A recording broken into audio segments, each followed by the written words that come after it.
vivo. Gracias por estar con nosotros a través de la red Bolivisión. Sí, hablemos de elecciones generales, hablemos de las encuestas y la polémica que ha generado esta lanzada por Marcelo Claure. Muchos critican el por qué se incluye a Evo Morales y su candidatura. Para algunos está en entredicho, para otros ya es definitivo que no debería postularse, otros que sí existe la posibilidad. En fin, analicemos el tema. Le quiero dar la bienvenida a nuestro primer invitado, es Sebastián Michel, embajador de Bolivia en Venezuela. Nos atiende desde Caracas. Buenas noches. Luciana, buenas noches. Un gusto saludarte después de tanto tiempo. Cierto. Un saludo a ti, a la audiencia de Bolivisión. Muchísimas gracias y bienvenido. ¿Cree usted que hay alguna intencionalidad de por medio? Le escucho.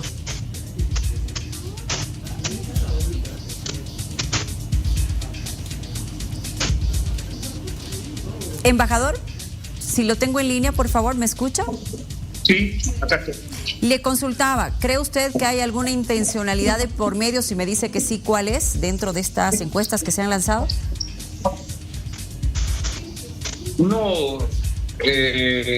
Las encuestas tienen la única intención de sacar información de lo que está pasando en la sociedad.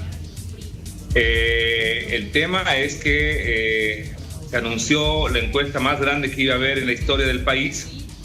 Todo el mundo estaba con mucha expectativa de ver cuáles eran las preguntas que se había formulado y qué información se arrojaba.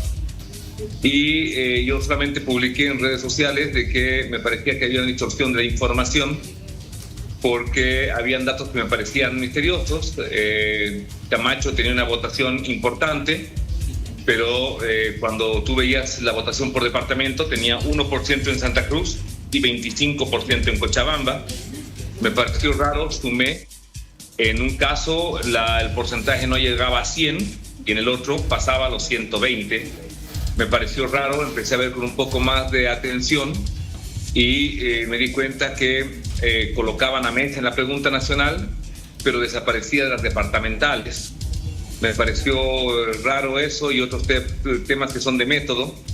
Empecé a ver si el universo era un universo razonable, si el trabajo de muestreo alcanzaba. Y normalmente un muestreo mínimo para una sociedad tan compleja y que tiene 3 zonas metropolitanas tan equilibradas como La Paz, Cochabamba, Santa Cruz, en un país como homogéneo como Chile, digamos, con 1.200 encuestas lo puedes hacer. Por una sociedad boliviana, unas 3.000 encuestas es suficiente para medir, digamos, una encuesta de puerta a puerta. Porque simplemente es por lo menos 700 a cada zona metropolitana, nunca vas a tener una representatividad razonable. Entonces los márgenes de error se disparaban mucho y después poco a poco me fui dando cuenta que esas fallas de cálculo no se daban en 2 departamentos, sino se daban en los 9 departamentos. En 7 no llegaban al 100%. O sea, ya habían sido manipulados los números y luego en 2 excedían, uno era 120 y el otro 170% la sumatoria.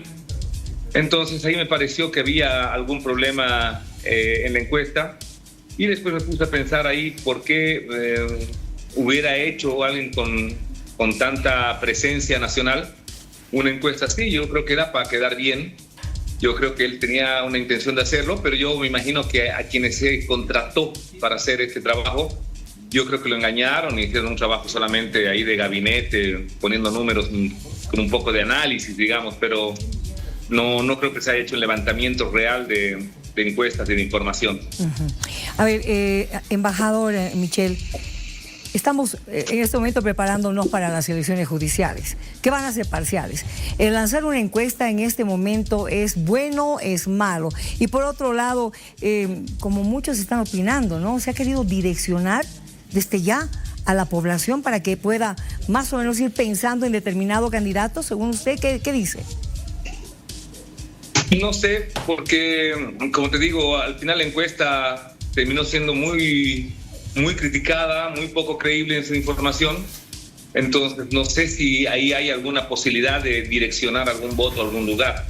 Me imagino que él mismo lo ha dicho en sus redes sociales, que va a seguir aprendiendo para mejorar en las encuestas y me imagino que las siguientes serán más cuidadosos con la información.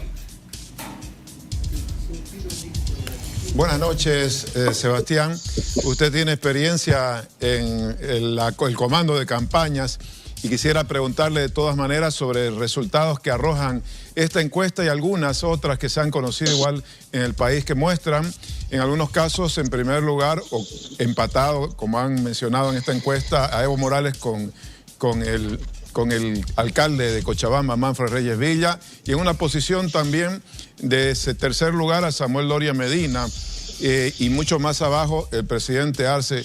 ¿Qué cree usted de estas tendencias que están mostrando algunas encuestas a 9 meses de las elecciones? ¿Cree que, como dicen algunas, el expresidente Morales encabeza dentro del MAS la preferencia electoral, pero tiene un techo, y que hay otros candidatos con mayores posibilidades de crecer en el caso de los opositores? Samuel Doria Medina, tal vez Manfred Reyes Villa e incluso Tuto Quiroga. No podría comentarte sobre el tema, porque como te digo, mi hipótesis es que tiene tantos errores. Cuando tienes una base de datos real, tus resultados te arrojan números concretos y porcentajes concretos en los departamentos. O sea, esto ya no es un tema que tú lo puedes manipular. O sea, el Excel te arroja eso y al momento de graficar vas teniendo ya resultados reales. Es como que yo escribo una servilleta hoy día, algunos números, te diga qué opinas de esto, de lo que yo anoté en la servilleta. O sea, no podría darte un análisis sobre una encuesta que no se ha hecho, ¿no? Sí, hay otra, sin embargo, que también se ha difundido, que es de la compañía Morris, que es más un monitoreo de conversación pública en las redes, que muestran una situación de planteamiento de cambio en este momento en el electorado boliviano. No sé si usted tiene referencia de eso o si también desde el lado del gobierno, aunque sé que usted está haciendo una gestión diplomática ahora, se han preguntado en relación a qué pasa con la posición de la opinión pública boliviana en relación al gobierno y a la oposición. Tampoco había visto que Morris haya hecho alguna vez alguna otra encuesta en Bolivia.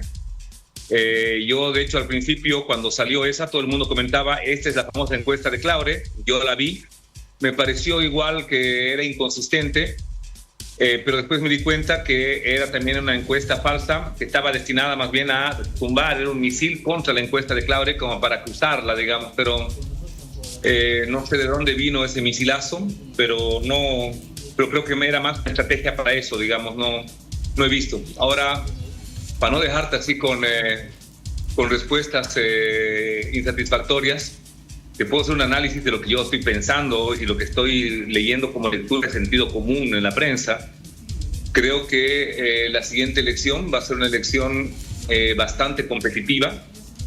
Yo creo que es una elección en la que todo el mundo va a comenzar por debajo del 25%, 20%. Vi que el electorado va a tener 2 temas centrales. El primer tema central tiene que ver con su posición y la posición de los candidatos de cómo piensan controlar paros cívicos, marchas y bloqueos. La gente no quiere más conflictividad. Y lo segundo, el tema económico, y el tema económico en 4 dimensiones claramente establecidas. La primera, que tiene que ver con alimentos, con cómo va a ser cada postulante a la presidencia para garantizar que los alimentos no se vayan donde los precios son más altos. Si usted entra a ver cualquier estudio de la FAO, la escalada global de los precios de alimentos ha tenido cifras récord. Nunca antes los alimentos en el mundo han subido tanto. Y el riesgo cuando los alimentos suben tanto es que los alimentos se van buscando donde hay mayor capital, donde hay mayor dinero, y no donde se necesitan. Entonces cada candidato tendrá que decir: mi propuesta para garantizar la soberanía y la seguridad alimentaria es esta. Y sobre todo porque nosotros tenemos los 3 niveles de alimentos, ¿no? Tenemos primero los commodities, todo aquello que se vuelve refinado o agroindustrial, valga decir azúcar, valga decir harinas, valga decir aceites, valga decir leche, valga decir arroz, todo lo que entra a proceso y tiene una pasada por industria. Esto va a ser lo primero que tiende a escaparse porque tiene precios globales. Lo segundo, las proteínas, vacas, pollo, cordero y la incorporación de camélidos. Creo que ahí más o menos hay una garantía de seguridad alimentaria. Y lo tercero, lo que trabajan manos campesinas, digamos, ¿no? Hortalizas, legumbres, todo lo que tiene que ver con las vitaminas, básicamente. Ese es un primer tema que seguramente todo el mundo tendrá que decir. Yo, para evitar que la comida que se produce en Bolivia se vaya donde hay más plata, pienso hacer esto. Lo segundo tiene que ver con el tema de la energía. Por suerte, Bolivia no tiene problemas de energía eléctrica. Tenemos una capacidad en este momento que puede crecer. Nosotros consumimos más o menos 2.5 de 4 que tenemos la capacidad de producir. Entonces, ahí no va a haber mayor problema. Lo segundo tiene que ver con el gas tanto para exportación, el gas tanto para buscar nuevas reservas, pero sobre todo para el consumo en el país. Y lo tercero, que va a ser la gasolina y el diésel, que yo creo que va a ser el tema central en cuanto a energía, porque va a pasar exactamente lo mismo, ¿no? Los candidatos tendrán que decir, yo sí conozco el problema de que los bolivianos pagamos 50 centavos de dólar por litro y en el mundo eso cuesta 1 boliviano con 50. O sea, el Estado boliviano paga a los proveedores de líquidos, tanto diésel como gasolina, 1.50 dólares por litro y lo vende a 0.50. Entonces, si Bolivia está gastando más de 3.000 millones de dólares al año en subvencionar y tienes un contrabando potencial de más o menos 1.200 millones, estás hablando de que es un daño económico demasiado grande y que eso va a hacer que el estímulo al contrabando sea cada vez más grande a medida que los precios vayan aumentando. Los conflictos en Rusia y en Medio Oriente han generado un incremento igual impresionante en los hidrocarburos y con algún conflicto en Asia esto podría complicarse mucho más, hasta ser insostenible la subvención. Todo el mundo tendrá que plantear su posición sobre la subvención, si hay que dejarla, hay que retirarla, hay que mutar, eso va a ser importante. Definitivamente. Y lo tercero... Sí, definitivamente, embajador, quería agradecerle. El tema económico será uno de los puntos centrales de las propuestas que la gente va a esperar de quienes quieran ir rumbo a la silla presidencial en nuestro país. Muchísimas gracias por acompañarnos. Un gusto. Hasta luego. Hasta luego, embajador Sebastián.